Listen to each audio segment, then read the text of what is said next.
I don't think he's going to improve, and Michael Schumacher just beats the checkered flag as he goes on to his last flying lap. And remember, Schumacher, he is on fresh tyres.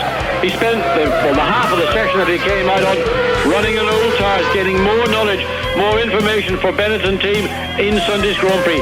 Now swings right, back left. So Schumacher, this is his last chance to improve.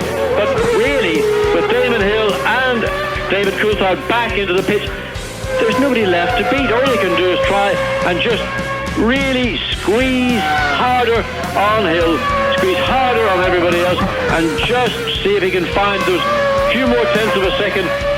Psychology is so important. Look at that first split. That's the closest we've seen to his split from the first qualifying session, sliding it a little bit through the hairpin, but this is a very committed lap from Schumacher. And it's a beautiful lap to date, because the way he exited the hairpin bend, he got the back wheel spinning, he got the car to turn on the throttle as much on the steering, but he maintained the momentum. He didn't lose time.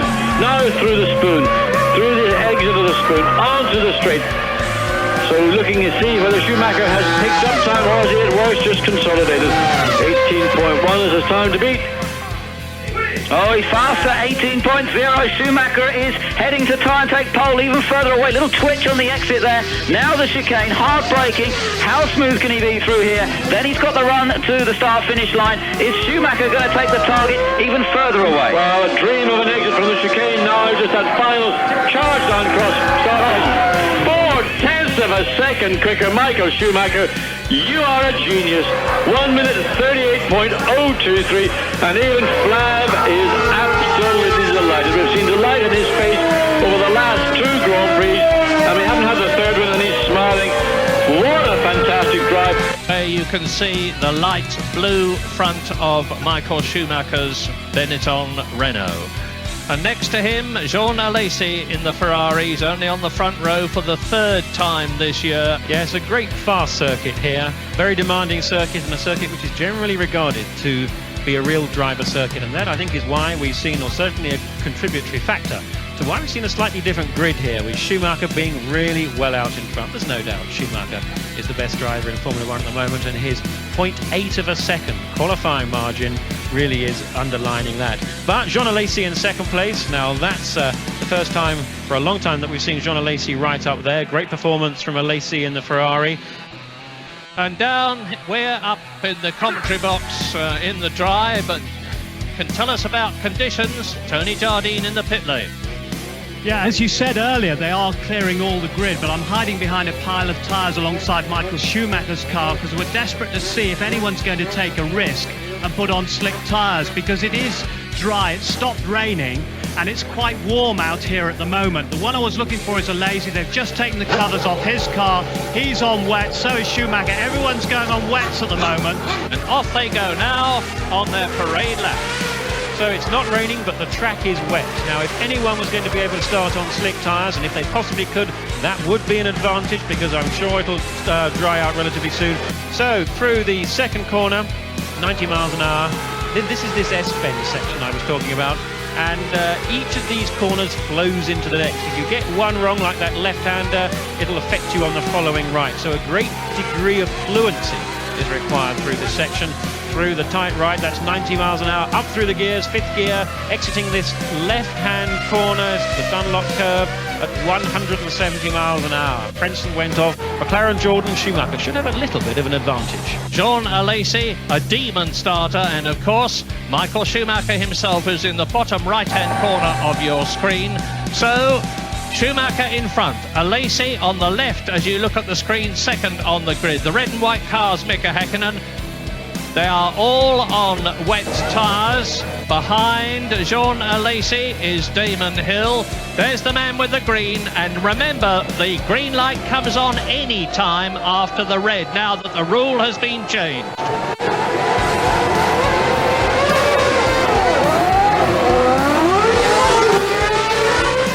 Straight down towards turn one they come. Schumacher in the lead, Alesi second. Häkkinen is still in third position. No changes to go into turn one from Mercedes.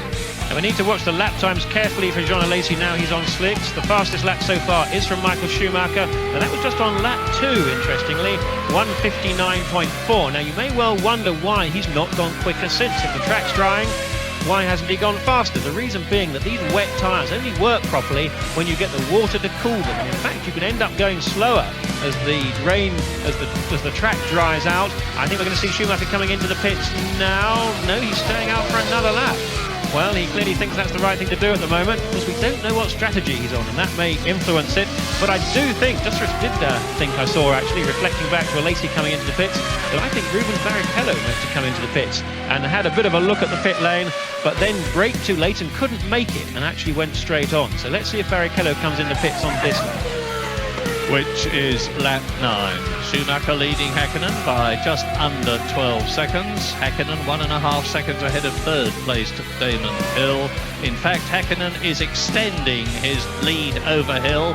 He's just made his fastest lap of the race, and he's eased away another 0.3 of a second. You're watching Michael Schumacher. And that was a spin, I do believe. Jean Alesi in the Ferrari. If it was, we'll get a replay. We joined him on car, and he's in 15th position now. These conditions really do suit Alesi. This is when he can make up the ground, if at any stage in this race. Slick tyres in damp conditions. Alesi versus Hill. And look at Jean all over the back of Damon Hill's Williams Renault. And look at Jean Alesi. He's going to drive round the outside of Damon Hill, and he does it. Incredible at the chicane. 148.6, that's a 147.8, so he has gone faster. And I suspect that what we saw there was probably, and Alesi there really getting right up behind Michael Schumacher now. Marvellous. Jean Alesi has closed that gap from 5 seconds, and remember, he also had that jump start penalty, which added a lot more to his problem, and he's now right up behind race leader Michael Schumacher, and this is going to be a new experience for Michael Schumacher, ahead of Mark Blundell, who is now in 12th position and has been lapped, so he's come up from 23rd to 12th. But all the attention rightly is on what you are looking at now. Schumacher versus Alesi for the lead in the Japanese Grand Prix, and it's going to be a titanic battle from here on. One of them will be coming in sooner than the other, almost certainly, for another tyre stop. Schumacher is past Luca Badoer now. I thought he might be bought by him as he went into the first turn, but he's got through, and now Jean Alesi will have to do the same thing, get past the Italian. Clearly, I meant 8 laps there, actually, not 8 seconds. So we're on lap 21. Schumacher is now the fastest man on the track. He's responded to the challenge as Alesi darts out of Badoer's slipstream, whips past the Minardi, and sets about closing that minimal gap between himself and Michael Schumacher. It was 1.9 seconds. And that goes Schumacher's lead to just a little bit over 2 seconds, from 1.9 seconds. So he's responding magnificently. Schumacher up behind Pedro Diniz. He's passed it for the second time. The Brazilian in the 40 has now been lapped twice by Jean Alesi as well.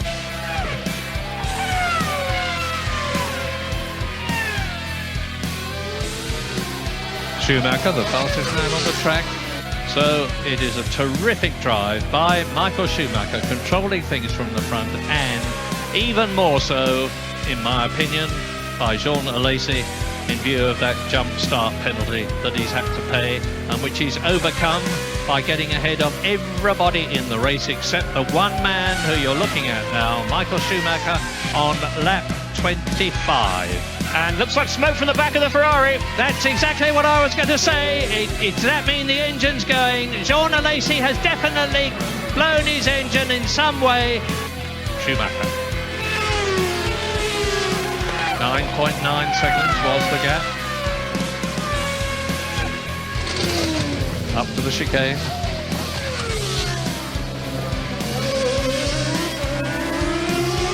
Out into the last corner. fastest man on the track. And it's Coulthard coming into the pits. It's Coulthard. Now, Coulthard was 26 seconds ahead of Häkkinen. Coulthard was third. Häkkinen was fourth. Coulthard may well get out in front of Häkkinen and not even lose a place.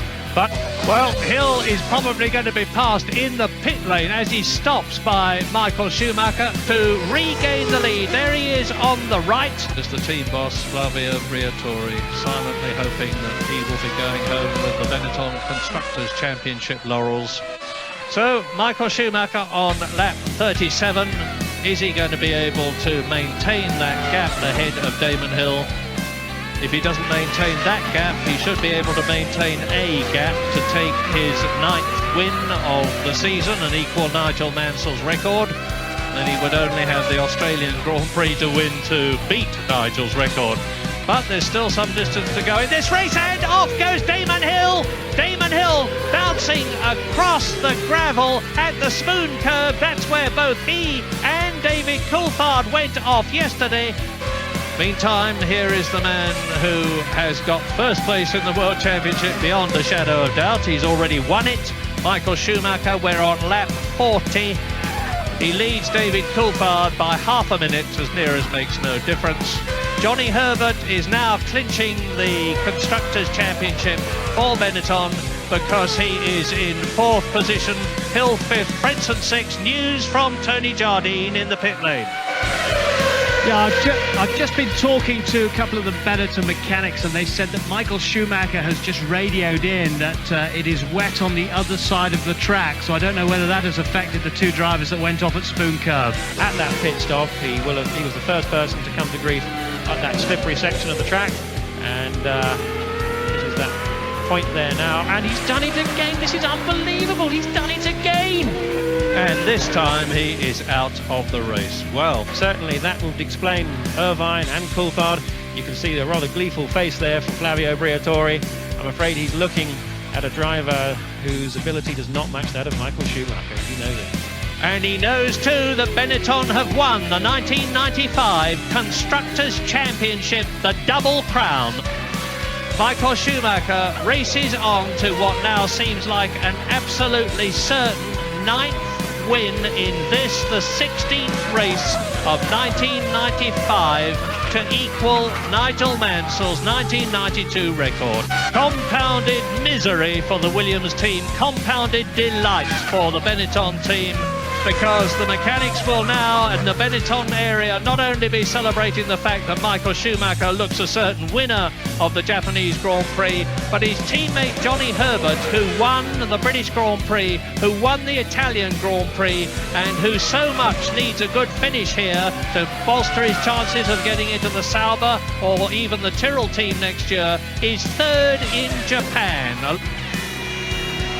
Well, Jonathan, what more, if anything, can we add to what we've said about Michael Schumacher? Last year he won the championship in very contentious circumstances, with a lot of criticism and allegations about the Benetton team, which left an unpleasant taste in his mouth. He won the championship with 12 races from the 16 because he was excluded for one reason or another from 4 of them. But he won the championship, admittedly only by a small amount from Damon Hill, but first is first. But there's been absolutely no doubt about it this year. He's crushed the opposition, and he takes the coveted number 1 to Ferrari with him next year. Yes, I must say, I really rather doubted certainly the allegations or benefit of the allegations of any rule infringements from Benetton last year. I didn't think they really had occurred, and Schumacher's performances this year have proven that there's been absolutely no degree of comment at all about anything untoward with Benetton this year, and I think there's no doubt it's down to their success. It's down to superb driving from that man, unrivaled driving, great teamwork, great pit work. As we've said, not necessarily the best car, but Schumacher with the team have made the best of the package and won, of course, not just the drivers but the Constructors' Championship too. And I think the big question now is what's going to happen next year. We know the situation for this year. Next year Schumacher will be with Ferrari. Now Ferrari have not been truly race-winning competitive for a very long time, well over a decade.